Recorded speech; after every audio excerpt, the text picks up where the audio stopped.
Le Bitcoin, BTC, repasse sous 16 000 $ pour la première fois en 2 ans. Le Bitcoin, BTC, casse les 16 000 $ et s'engage dans l'inconnu. Tandis que nous cherchions à nous rassurer il y a quelques mois en observant que jamais après un bull run le Bitcoin n'était repassé sous son plus haut historique, cette affirmation depuis contredite est désormais loin derrière nous. Et pour cause, le BTC se trouve sur des niveaux historiques, en repassant sous la barre des 16 000 $ pour la première fois depuis le 16 novembre 2020. C'est donc un bien triste anniversaire, très exactement un an après le dernier ATH.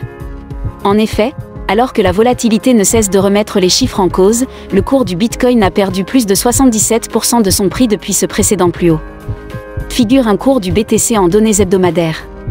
Ce comportement de marché s'inscrit bien évidemment dans la continuité de l'affaire FTX, et plus particulièrement suite au fait que Binance s'est retiré de son offre. Notons toutefois qu'à la même période de novembre 2020, l'ETH lui s'échangeait à 450 $, contre 1110 aujourd'hui. Des disparités dans le marché. Si sans surprise, la tendance globale est à la baisse, toutes les crypto-monnaies du marché ne sont pas logées à la même enseigne.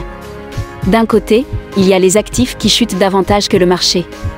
Après l'annonce de Binance, le FTX token, dont le futur est plus que compromis, a continué sa chute libre jusqu'à 1,3 $ avant de se stabiliser autour de 1,85. Figure 2 cours du FTX token en données horaires. Comme nous avons pu le souligner également, le Solana de Solana ainsi que d'autres tokens de l'écosystème comme le Raydium de Raydium ou le Serum de Serum subissent également la crise de plein fouet.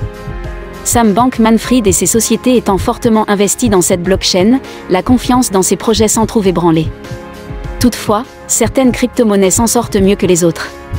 Ces exemples sont bien sûr anecdotiques en comparaison de la majorité de l'écosystème, mais le Tron de Tron ne cède par exemple que 15% environ là où les valeurs à 25% de pertes sont communes. C'est aussi le cas du token de la plateforme de DYDX, qui se permet même de clôturer la journée en vert, alors que les équipes du projet semblent annoncer la venue de leur nouvelle blockchain.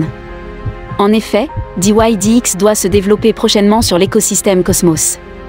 Bien évidemment, quels que soient les actifs que tout un chacun puisse affectionner, il va sans dire que dans une période d'incertitude comme celle-ci, la plus grande prudence est de mise en matière d'investissement.